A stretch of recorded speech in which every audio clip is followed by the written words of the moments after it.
कक्षा 7 की भूगोल हमारी दुनिया चैप्टर वाइज समरी लेकर आए हैं। तो आज का पहला चैप्टर है पृथ्वी के अंदर ताक झांक, है ना। पृथ्वी के अंदर ताक झांक। हमारी पृथ्वी के 3 परतें हैं। वह 3 परतें कौन कौन हैं? पहला है सियाल, जिसमें सिलिका और एल्युमिनियम ये दोनों तत्व जो है इसमें पाए जाते हैं, जिसको भूपट्टी के रूप में भी हम लोग जानते हैं, क्योंकि पृथ्वी के ये सबसे ऊपरी परत का नाम है क्या है? सियाल। सियाल जो है पृथ्वी के सबसे ऊपरी परत का नाम है। चलिए अब आते हैं, दूसरा परत है सीमा। सियाल के नीचे का जो परत होता है, जिसको हम लोग मध्य परत भी बोल सकते हैं, जिसका नाम है सीमा। तो मध्य परत में जो है 2 तत्वों की प्रधानता होती है, एक होती है सिलिका का और एक होता है मैग्नीशियम का।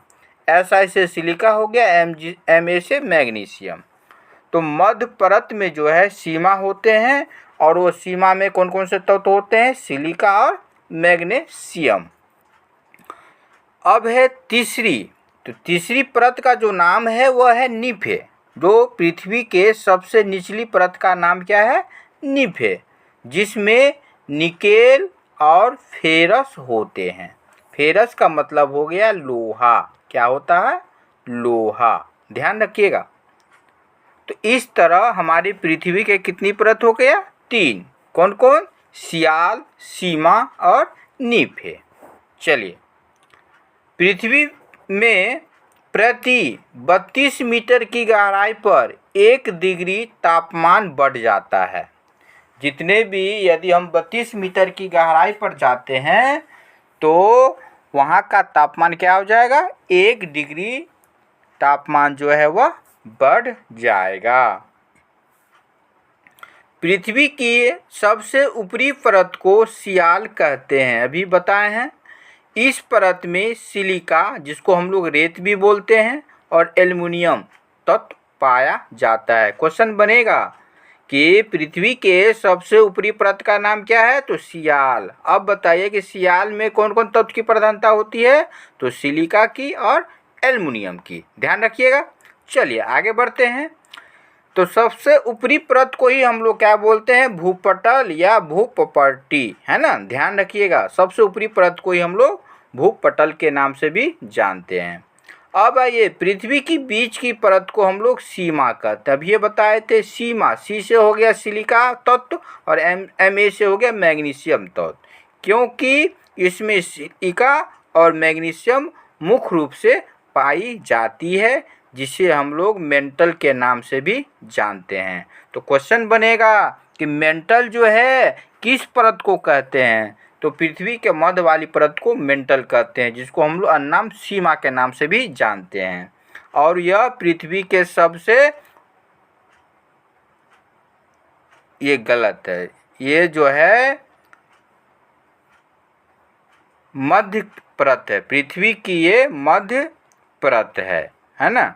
चलिए आगे बढ़ते हैं। ज्वालामुखी का लावा, ध्यान रखिएगा, ज्वालामुखी का लावा मेंटल से निकलकर ही पृथ्वी से ऊपर आते हैं, है ना।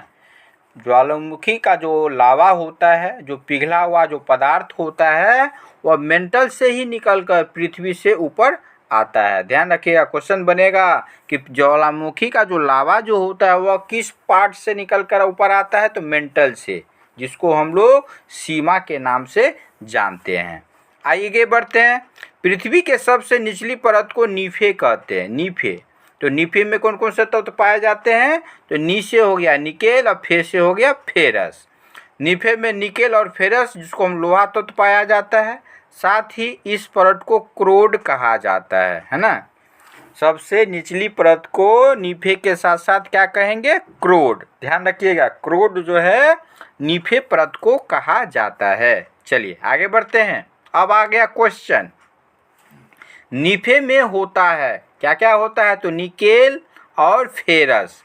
तो सिलिका तो है नहीं, मैग्नीशियम भी नहीं है, लोहा, फेरस को ही हम लोग लोहा बोलते हैं, सोना ये भी नहीं। तो नीफे में जो होता है वह क्या होता है, लोहा, जिसको हम लोग फेरस के नाम से भी जानते हैं। अब आगे बढ़ते हैं, आज का दूसरा क्वेश्चन हो गया, भूपट्टी में सबसे ऊपरी हिस्सा कहलाता है, क्या कहलाता है सबसे ऊपरी हिस्सा, तो सियाल, बताएं अभी, सियाल का कहा जाता है। तो सियाल में कौन कौन से तत्व की प्रधानता होती है, तो सी से हो गया सिलिका और याल से हो गया एल्युमिनियम, ध्यान रखिएगा। चलिए आगे बढ़ते हैं।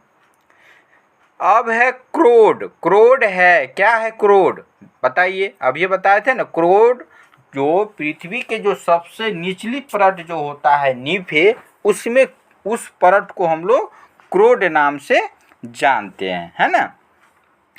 तो पृथ्वी की सबसे ऊपरी परत ये नहीं है, पृथ्वी की निचली परत ये है, ये हो जाएगा ऑप्शन इसका बी, इसका राइट आंसर हो जाएगा।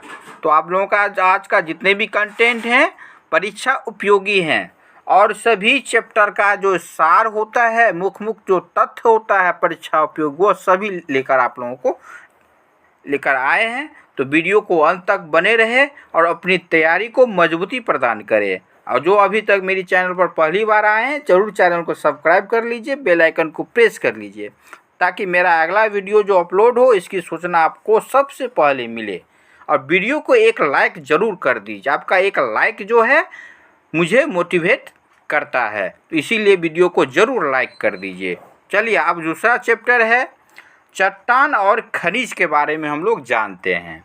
स्लेटी रंग के पत्थर जो होता है वह करबंडिया और शेखपुरा से मंगवाए जाते हैं, चट्टान और खनिज। और भूरे रंग के पत्थर जो है राजगीर, गया, झारखंड के पाकुर और डोमचांच से मंगवाते हैं, ध्यान रखिएगा। चलिए आगे बढ़ते हैं। अब है चट्टानें जो होता है खनिजों का एक समुच्चय होती है, चट्टानें जो होता है खनिजों का क्या होता है, एक समुच्चय होती है ना। चट्टान विशेष में अलग अलग खनिजें मिलती है, जैसे चूना पत्थर में कले की अधिकता होती है। तो क्वेश्चन बन जाएगा कि चूना पत्थर में कौन की मतलब किसकी अधिकता होती है, तो क्ले की, है ना, क्ले जो एक प्रकार की खनिज है। अब आइए, ग्रेनाइट में फेल्डस्पार एवं क्वार्ट्ज की प्रधानता होती है, किसकी होती है, फेल्डस्पार एवं क्वार्ट्ज की प्रधानता होती है। तो किस में, तो ग्रेनाइट में। अब आइए, चट्टानें जो होती है वह 3 प्रकार के होती है, कौन कौन चट्टान है, तो अग्नायी चट्टान, दूसरा अवसादी चट्टान और तीसरा होता है रूपांतरित चट्टान। तो अब आइए सबसे पहले पढ़ते हैं आग्नेय चट्टान के बारे में। आग्नेय चट्टान जो होता है, देखिए पढ़ते हैं, पिघला हुआ पदार्थ जब पृथ्वी के अंदर से धरातल पर आने के क्रम में धरातल पर जम जाते हैं, है ना, तो इस ठोस पदार्थ को आग्नेय चट्टान कहते हैं। उस ठोस पदार्थ को क्या कहेंगे, आग्नेय चट्टान। आग्नेय चट्टान में परत नहीं होती है, बल्कि इसमें रवा पाए जाते हैं। तो क्वेश्चन बन जाएगा कि रवा जो है किस चट्टान में पाए जाते हैं, तो रवा जो है आग्नेय चट्टान में पाए जाते हैं, है ना। जिसमें तो आग्नेय चट्टान का उदाहरण क्या हो गया, बेसाल्ट और ऑब्सीडियम, ध्यान रखिएगा, बेसाल्ट और ऑब्सीडियम, ये जो हो गया आग्नेय चट्टान के उदाहरण हो गया। अब आइए अवसादी चट्टान के बारे में जानते हैं। अवसादी चट्टान जो होता है, ये चट्टानें अवसादों या तलछट के जमाव से बनती है ना। ये चट्टानें 2 अवस्थाओं में बनती है, पहला पानी के अंदर और दूसरा पानी के बाहर ज़मीन पर। जैसे चूना पत्थर, बालू पत्थर, सेल, ये जितने भी हैं ये सभी अवसादी चट्टान के उदाहरण हो गए। कौन चट्टान के उदाहरण हो गए, अवसादी चट्टान के। अब आगे चलिए बढ़ते हैं, रूपांतरित चट्टान के बारे में पढ़ते हैं। तो रूपांतरित चट्टान जो होता है, जब आग्नेय या परतदार चट्टान में ताप या दबाव या दोनों के कारण इसके स्वरूप और गुण में बदलाव हो जाता है ना,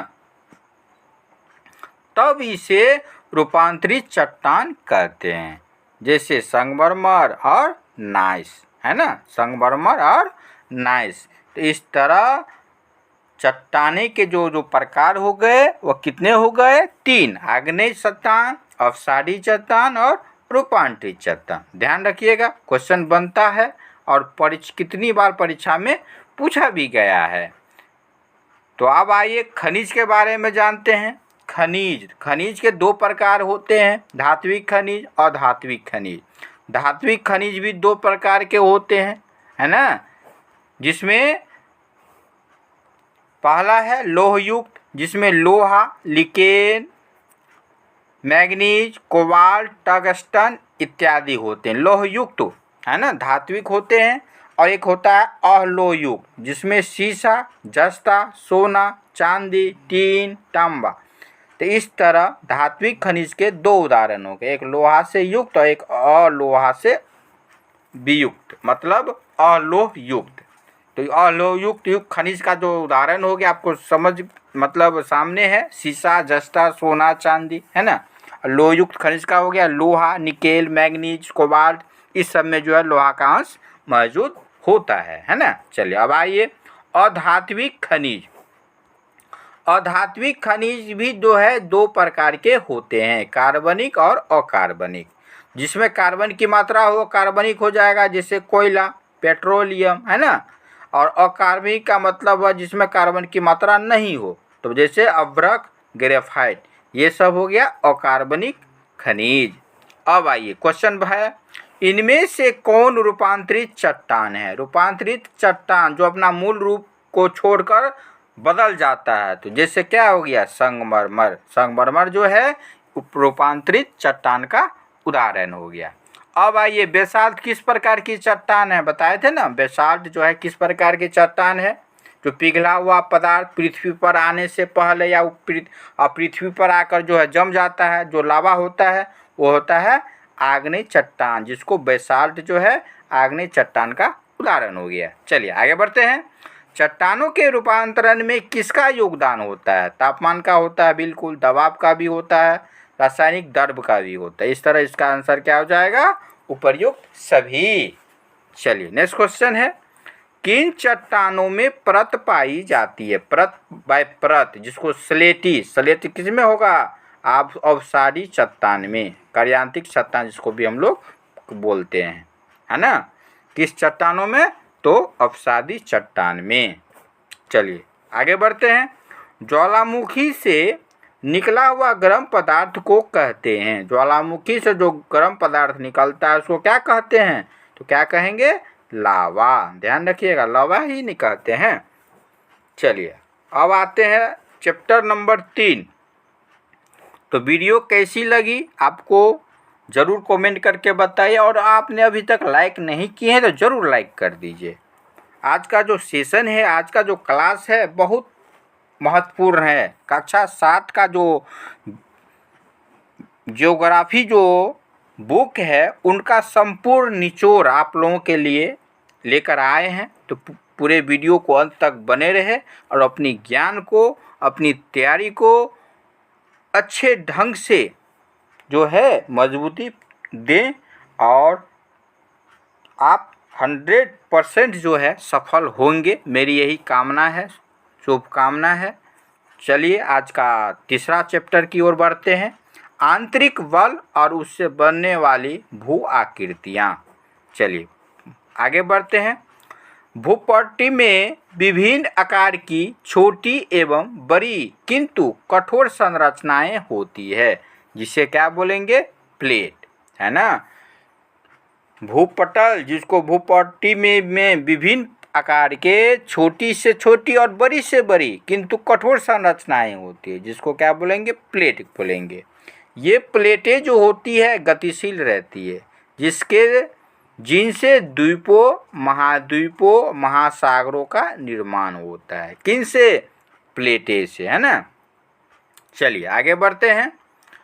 अब आइए भूकंप के बारे में जानते हैं। भूकंप क्या है? तो पृथ्वी की गति के कारण कुछ प्लेटें एक दूसरे के पास आती है और कुछ दूर जाती है, कुछ साथ साथ रहती है। जिसके कारण आपस में टकराहट होती है और कंपन शुरू होता है। इसी कंपन को क्या बोलेंगे? भूकंप। ध्यान रखिएगा, जितने भी प्लेटें हैं वो प्लेटें एक दूसरे के पास आती है, फिर दूर जाती है, और कुछ प्लेटें साथ साथ रहती है, जिसके कारण क्या होता है? आपस में टकराहट होती है, और टकराहट जब होगा तो कंपन होगा, और जब कंपन होगा तो उसी कंपन को हम लोग क्या बोलेंगे? भूकंप बोलेंगे, है ना।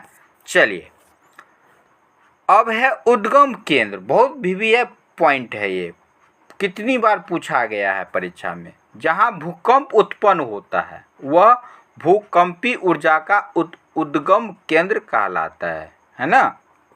क्या कहलाएगा? उद्गम केंद्र, जहाँ भूकंपी ऊर्जा, जहाँ भूकंप उत्पन्न होता है ना।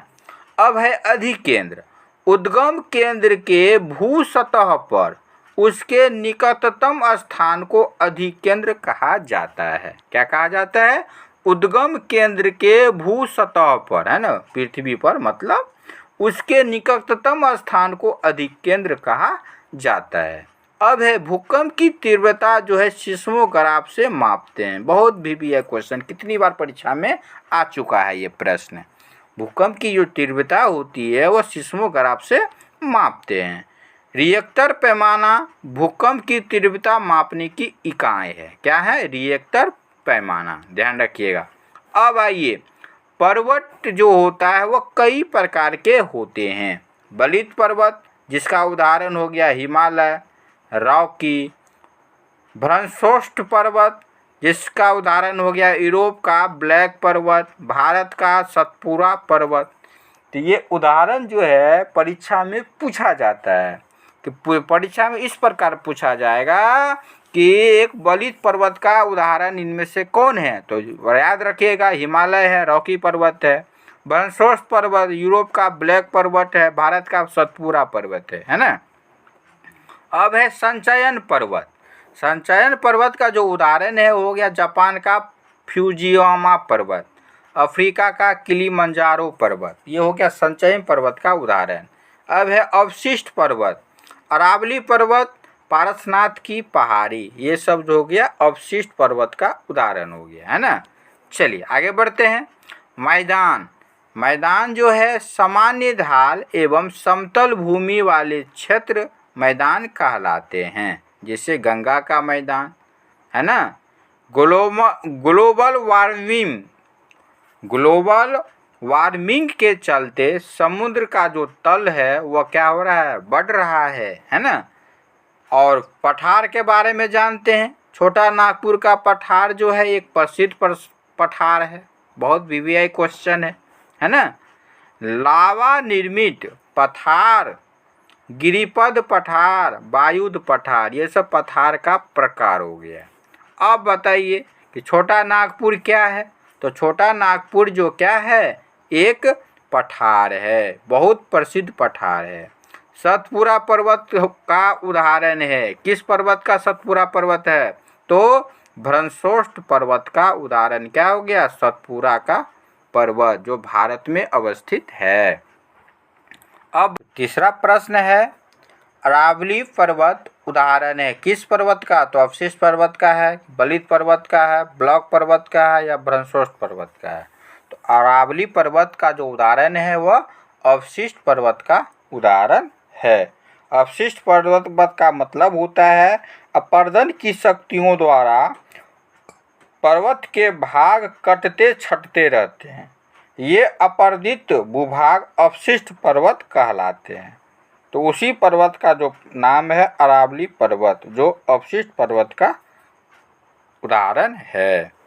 अब आइए चौथा प्रश्न है, बिहार के किस जिले में फलों का सर्वाधिक उत्पादन होता है? किस जिले में? तो मुजफ्फरपुर जिले में, है ना। चलिए नेक्स्ट क्वेश्चन है, कांवड़ झील बिहार में कहाँ है? तो कांवड़ झील जो है बिहार में कहाँ है? बेगूसराय में। चलिए फटाफट आगे बढ़ते हैं। वाल्मीकि राष्ट्रीय उद्यान कहाँ है? तो पश्चिम चंपारण में। चलिए आगे बढ़ते हैं। बिहार में पर्णपाती वनों को वर्गीकृत किया जाता है? अर्धपर्णपाती वन, सूक्ष्म पर्णपाती वन, ये दोनों। तो इसका क्या आंसर हो जाएगा? ये दोनों। अर्धपर्णपाती वन भी है, सूक्ष्म पर्णपाती वन है, इसलिए दोनों हो जाएगा। चलिए, संजय गांधी जैविक उद्यान कहाँ है? सभी को पता है, पटना में है ना। चलिए नेक्स्ट क्वेश्चन है, बिहार में सबसे कम आर्द्र भूमि वाला जो क्षेत्र कौन सा है? तो सीतामढ़ी है ना। चलिए अब आते हैं अध्याय 4 वायुमंडल और उसका संगठन। क्या है? अब आते हैं अध्याय 4 की तरफ, थोड़ा परा कर देते हैं। चलिए, वायुमंडल और इसका संगठन। चलिए, वायुमंडल को 5 परतों में बांटा गया है। सबसे पहले वायुमंडल क्या है? तो हमारे पृथ्वी के चारों ओर वायु के आवरण को ही वायुमंडल कहते हैं। ध्यान रखिएगा, हमारे पृथ्वी के चारों ओर वायु के आवरण को क्या बोलेंगे? वायुमंडल। चलिए, तो वायुमंडल को कितनी परतें हैं? तो 5 परतें हैं। उन 5 परतों का जो है नाम आप लोगों को बताइए। तो उन 5 परतों का पहला है क्षोभ मंडल, है ना। क्षोभ मंडल, यह मंडल जो है, अब बताइए, यह मंडल वायुमंडल की सबसे निचली परत है ना। वायुमंडल की सबसे निचली परत का नाम क्या है? क्षोभ मंडल, है ना। मौसम संबंधी परिवर्तन इसी मंडल में होती है। इसकी ऊंचाई जो है कितनी होती है? 13 किलोमीटर। कितनी होती है? 13 किलोमीटर। तो वायुमंडल की सबसे निचली परत क्या है? क्षोभ मंडल। चलिए, अब दूसरी मंडल के बारे में जानते हैं, समताप मंडल। दूसरा क्या है? समताप मंडल। यह मंडल क्षोभ मंडल के बाद होता है। इसका फैलाव 50 किलोमीटर ऊंचाई तक होता है। इस मंडल में ओजोन परत पाया जाता है। ध्यान रखिएगा, बहुत महत्वपूर्ण पॉइंट है ये। क्वेश्चन कितनी बार पूछा जा चुका है कि ओजोन परत वायुमंडल के किस मंडल में होते हैं, उपस्थित पाए जाते हैं? तो समताप मंडल में। यह परत सूर्य की परावैंगनी किरणों को सोख लेता है ना। कौन? ओजोन परत। यह मंडल हवाई जहाज की उड़ान के लिए उपयुक्त है। क्वेश्चन बनेगा कि हवाई जहाज की उड़ान के लिए कौन से मंडल उपयुक्त है? तो समताप मंडल। अब आइए मध्य मंडल की ओर बात करते हैं। मध्य मंडल, यह मंडल समताप मंडल के ठीक ऊपर है। इसका फैलाव जो होता है 80 किलोमीटर का होता है। यह मंडल अंतरिक्ष से आने वाले उल्का पिंडों से हमारी रक्षा करता है। तो क्वेश्चन बनेगा कि कौन से मंडल हमें उल्का पिंडों से हमारी रक्षा करता है? तो मध्य मंडल। चलिए, अगला मंडल के बारे में जानते हैं, वायुमंडल या आयन मंडल। इसका फैलाव जो होता है 80 से 400 किलोमीटर की होती है। रेडियो तरंगे इसी मंडल में पाए जाते हैं। कितनी बार ये परीक्षा में पूछा गया है कि रेडियो तरंगे जो है किस मंडल में? तो वायुमंडल या आयन मंडल में पाए जाते हैं। अब आइए, 5वां मंडल हो गया बहिर्मंडल। यह वायुमंडल की सबसे ऊपरी परत है। कौन है? सबसे ऊपरी परत। कौन? बहिर्मंडल। अब आइए, वायुमंडल में नाइट्रोजन गैस की मात्रा कितनी है? तो 78.03%। बहुत महत्वपूर्ण क्वेश्चन हो गया ये, कितनी बार परीक्षा में जो है पूछा गया है। और वायुमंडल में ऑक्सीजन की मात्रा कितनी है? तो 20.9%। पृथ्वी की सतह से ऊपर की ओर जाने पर सांस लेना कठिन हो जाता है। क्यों? क्योंकि वातावरण में ऑक्सीजन की मात्रा क्या हो जाती है? कम हो जाती है ना। इसीलिए ऊपर की ओर जाने पर क्या होता है? सांस लेना कठिन हो जाता है। चलिए, अब आइए चैप्टर 5 की ओर, बिन पानी सब शून्य। बिल्कुल सही है, पानी के बिना जो है हमारा जीवन क्या है? व्यर्थ है। हम एक जो है ना, पानी के बिना जो है हमारा जो जितने भी जो लाइफ शैली है वह कुछ भी नहीं हो पाएगा। इसीलिए बिन पानी सब सून। अब आइए, पृथ्वी पर जो है कुल 71% क्या है, जलमंडल है। कुल जल का 0.3% पानी का उपयोग ही पीने और अन्य आवश्यकता में करते हैं। कितना प्रतिशत? 0.3% पानी का उपयोग हम लोग करते हैं। जल संरक्षण दिवस जो कब मनाया जाता है? तो 22 मार्च को। कब मनाया जाता है? 22 मार्च को। अब आइए, कांवर झील कहाँ है? तो बेगूसराय में। बरेला झील कहाँ है? तो लखीसराय में। अब आइए, महासागर। तो हमारे पृथ्वी पर कितने महासागर हैं? 4। प्रशांत महासागर, हिंद महासागर, अटलांटिक महासागर और आर्कटिक महासागर, है ना। 4 महासागर हो गया। प्रशांत महासागर, हिंद महासागर और आर्कटिक महासागर और अटलांटिक महासागर। अब आइए, ज्वार। ज्वार के बारे में पढ़ते हैं। तो ज्वार क्या है बताइए? तो ज्वार जो होता है, क्या होता है? समुद्र की लहरें, है ना, सर्वाधिक ऊंचाई तक उठकर तट के बड़े हिस्सों को डुबो देता है ना, उसे ज्वार कहते हैं। समुद्र की जो लहरें हैं वह सर्वाधिक ऊंचाई तक उठकर तट के बड़े हिस्सों को क्या कर देती है? डुबो देती है। इसी को ज्वार कहते हैं। अब आइए, भाटा। लहरें जब निम्नतम स्तर तक आकर तट से पीछे चली जाती है तो उसे भाटा कहते हैं। और यह जो है प्रतिदिन 2 बार होता है। ज्वार भाटा जो है प्रतिदिन कितनी बार होती है? 2 बार। ऐसा इसीलिए होता है कि जब ऐसा सूर्य और चंद्रमा के गुरुत्वाकर्षण बल के कारण, तो सूर्य और चंद्रमा के गुरुत्वाकर्षण बल के कारण ज्वार भाटा उत्पन्न होता है। ध्यान रखिएगा। अब आइए, मुंबई किस महासागर के किनारे स्थित है? बताइए आप लोगों का इसका आंसर। मुंबई जो है किस महासागर के किनारे स्थित है? हिंद महासागर, अरब सागर, आर्कटिक महासागर, इनमें से कोई नहीं। तो मुंबई जो है वह किस महासागर के किनारे स्थित है? अरब महासागर के किनारे। तो आप लोगों का आज का कंटेंट कैसा लग रहा है ज़रूर कमेंट, एक प्यारा सा कमेंट करके बताइए। और आपका एक लाइक जो है ज़रूर जो है मुझे मोटिवेट करेगा और इससे पता चल जाए कि आप लोगों को यह वीडियो बहुत पसंद आया। और पसंद आया तो इस वीडियो को ज़रूर दूसरे तक भी जो है आप उसे शेयर कर दीजिए। आपसे रिक्वेस्ट है, वीडियो यदि पसंद है तो ज़रूर उसको जो है अपने दूसरे तक शेयर कर दीजिए। और ये जो वीडियो है कक्षा 7 की ज्योग्राफी हमारी दुनिया, जिसका संपूर्ण चैप्टर का जो है सारांश और परीक्षा उपयोगी तथ्य लेकर आए हैं। और अभी तक आपने जितने भी देखे हैं सभी परीक्षा उपयोगी तथ्य को ही हम रखे हैं। तो आइए, आज का 6ठा चैप्टर है हमारा पर्यावरण। पर्यावरण क्या है? तो हमारे चारों, है ना, हमारे चारों ओर पाए जाने वाले प्राकृतिक एवं मानवीय दशाओं के आवरण को पर्यावरण कहते हैं। बिल्कुल, हमारे चारों ओर पाए जाने वाले प्राकृतिक एवं मानवीय दशाओं के आवरण को पर्यावरण कहते हैं। अब आइए, वायुमंडल क्या है? तो पृथ्वी के चारों ओर वायु है, इसे ही वायुमंडल कहते हैं। वायुमंडल की जो गैसें हैं अजैव पर्यावरण के उदाहरण हैं, है ना।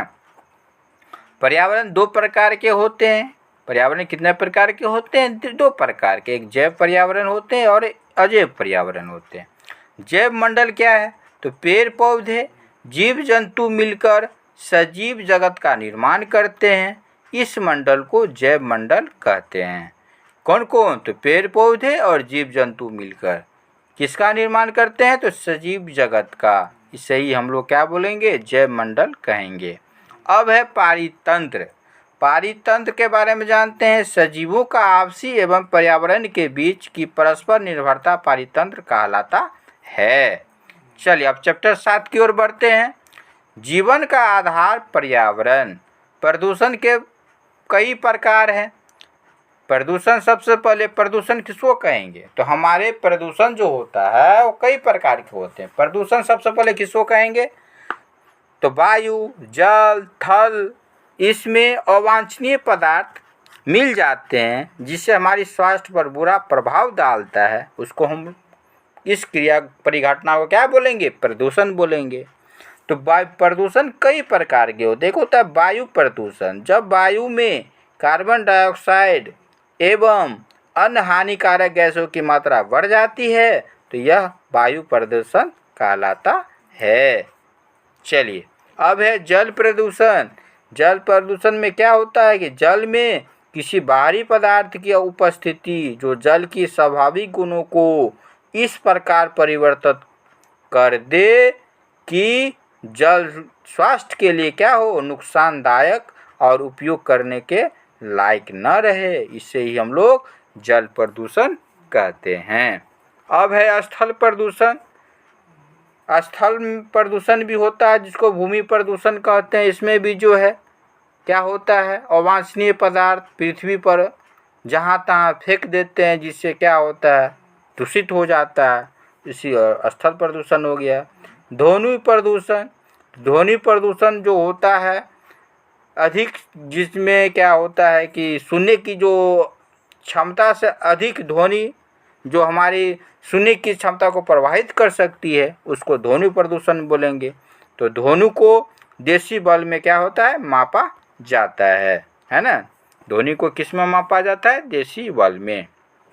अब आइए इस चैप्टर से रिलेटिव क्वेश्चन है। जल प्रदूषण हो रहा है किसके कारण?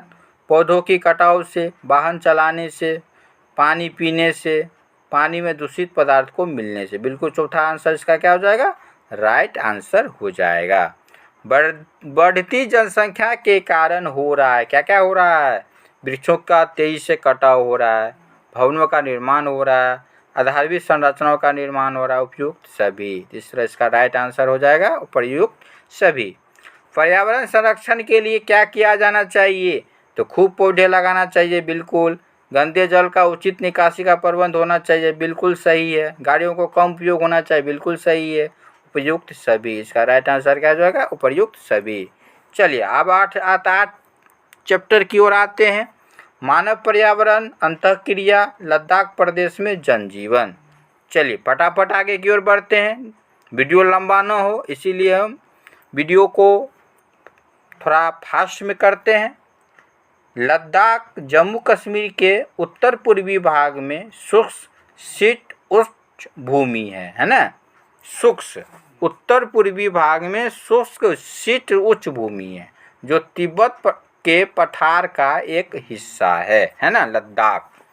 इस क्षेत्र की समान ऊंचाई जो होता है कितना होता है? 3600 मीटर है ना। अब आइए, लद्दाख को वहाँ की भाषा में खा पा चान कहते हैं। खा पा चान किसको? तो लद्दाख को, जिसका अर्थ क्या होता है? हिम भूमि। किसका अर्थ होता है? हिम भूमि। सिंधु जो है, सिंधु नदी लद्दाख से ही होकर बहती है। इसके अलावा श्योक, नुब्रा, छो, ये जो है नदियाँ वहाँ की प्रमुख नदियाँ हैं। कौन कौन? सिंधु नदी के साथ साथ श्योक, नुब्रा और छो, है ना। चलिए आगे बढ़ते हैं। लद्दाख में जो है याक नामक जानवर मिलता है। लद्दाख का प्रमुख शहर लेह है जो सड़क मार्ग और वायु मार्ग से जुड़ा है, ध्यान रखिएगा। राष्ट्रीय राजमार्ग संख्या 1 लेह को जोजिला दर्रा से होता हुआ कश्मीर घाटी को जोड़ता है। बहुत वीवीआई क्वेश्चन है। कौन सा मार्ग? तो राष्ट्रीय राजमार्ग संख्या 1 जो लेह को जोजिला दर्रा से होता हुआ किसको? तो कश्मीर घाटी को जोड़ता है। अब आइए, काराकोरम दर्रा जो है कश्मीर को तिब्बत से जोड़ता है। बहुत वीवीआई क्वेश्चन है। लेह से मनीला तक एक सड़क रोहतांग दर्रा से होकर गुजरती है और यहाँ बहुत बड़ी सुरंग बनाई जा रही है। कहाँ? तो लेह से मनीला तक एक एक सड़क रोहतांग दर्रा से होकर गुजर रही है। वहीं पर क्या हो रहा है? एक बड़ी सुरंग बनाई जा रही है। चलिए, वहाँ के निवासी जो होते हैं ईरानी और मंगोल प्रजाति के हैं। ईरानी प्रजाति के लोग बाल्टोरो कहलाते हैं। किस जाति के? प्रजाति के। तो ईरानी प्रजाति के लोग जो है बाल्टोरो कहलाते हैं। मंगोल प्रजाति के लोग बौद्ध धर्म के अनुयायी हैं। कौन? तो मंगोल प्रजाति के, है ना। लद्दाख में बौद्धों के कई बड़े बड़े मठ हैं। इन मठों को गोम्पा कहते हैं। बड़े बड़े जो मठ है कहाँ? लद्दाख में। उन बड़े बड़े मठों को क्या बोलेंगे? गोम्पा। याद रखिएगा, बहुत वीवीआई क्वेश्चन है। इसके बाद जो है हेमिस ठीक से लामायूरू प्रसिद्ध मठ है। कहाँ के? तो लद्दाख में। अब आइए, लद्दाख की जलवायु शुष्क है क्योंकि लद्दाख का ऊंचाई पर होना। बिल्कुल सही बात है। अब आगे बढ़िए। लद्दाख में पाया जाने वाला एक प्रसिद्ध जानवर क्या है? क्या है? तो याक है। कश्मीर से लद्दाख होते हुए तिब्बत को जोड़ता है कौन? काराकोरम दर्रा, है ना। अब ये बताए हैं। अब आइए, लद्दाख में बहने वाली नदी है कौन को? सिंधु और श्योक, ये प्रमुख नदी है। अब आइए, बड़े मठों को कहते हैं, क्या कहते हैं? बड़े मठों को क्या बोलेंगे? गोम्पा, है ना। चलिए, अब 9वां चैप्टर की ओर बढ़ते हैं। जिसने अभी तक मेरी वीडियो को लाइक नहीं किए हैं जरूर मेरी वीडियो को लाइक कर दीजिए और उसे अपने दूसरों तक भी शेयर कर दीजिए ताकि उनकी भी तैयारी हो सके। ये कक्षा 7 की ज्योग्राफी हमारी दुनिया पुस्तक से ली गई है ना। चलिए, थार प्रदेश में जनजीवन। थार जो है राजस्थान और गुजरात में पड़ता है और यह भारत के पश्चिमी भाग में थार रेगिस्तान है। तो भारत का जो एक प्रमुख मतलब रेगिस्तान जो है क्या है? थार का रेगिस्तान, जो भारत का रेगिस्तान क्षेत्र है। इसके बीच में अरावली की पहाड़ियाँ हैं। किसके बीच? थार रेगिस्तान, राजस्थान और गुजरात के बीच। पूरा क्षेत्र जो है शुष्क और अत्यधिक गर्म होता है ना, क्योंकि रेगिस्तान है, बालू ही बालू है, तो वहाँ का क्षेत्र जो है बहुत शुष्क होगा और अत्यधिक गर्म होगा। औसत वर्षा साल भर में मात्र जो है 25 सेंटीमीटर ही होता है। क्या होता है? 25 सेंटीमीटर ही होता है। चलिए आगे बढ़ते हैं।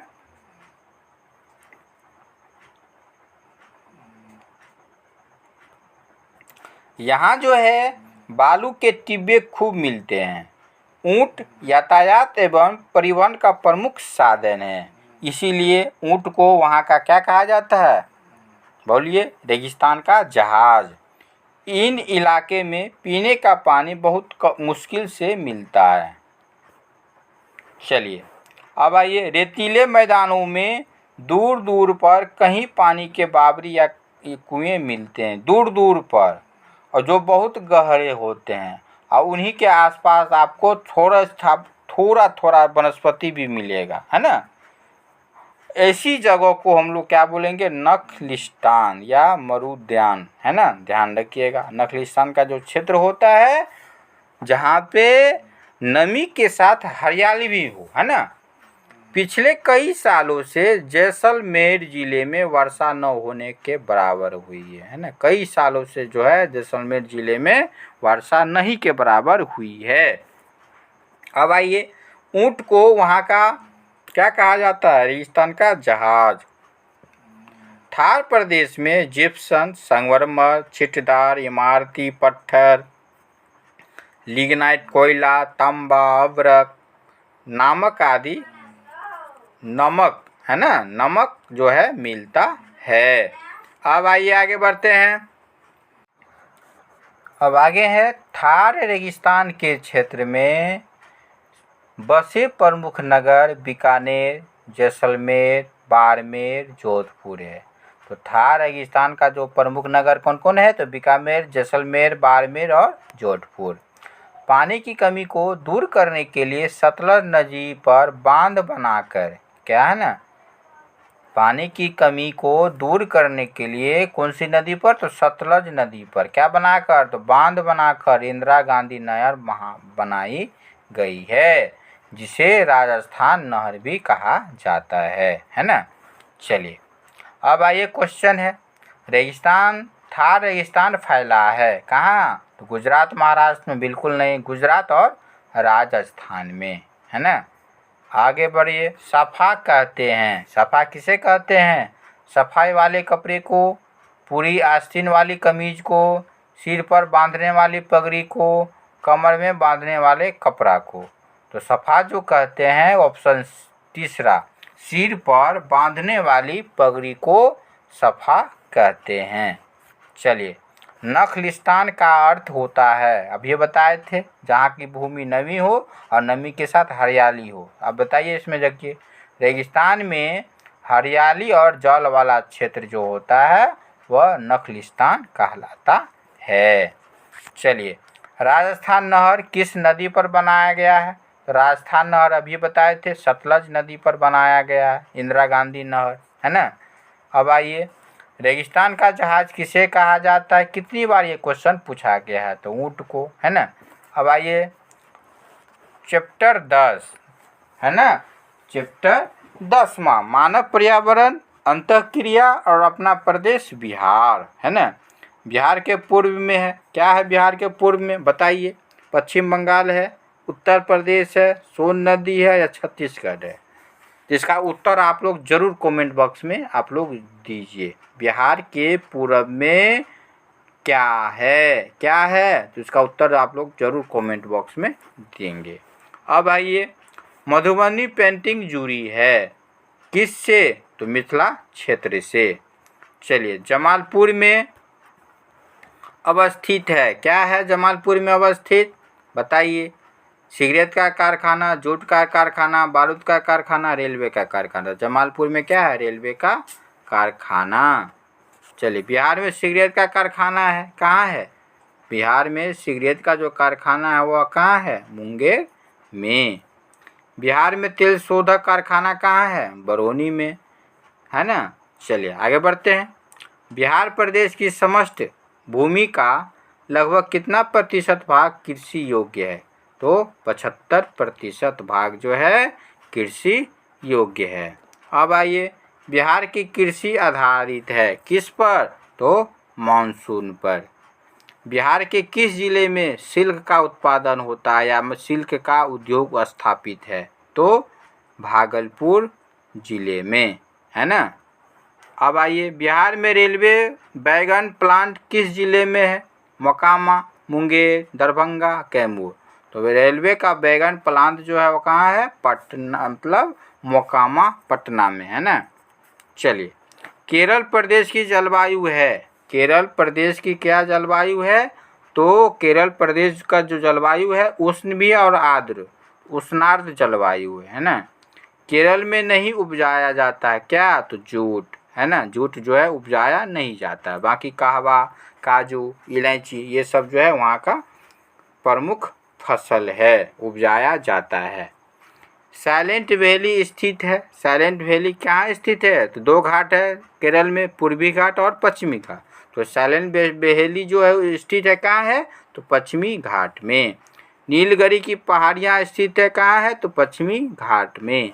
चलिए आगे बढ़ते हैं फटाफट।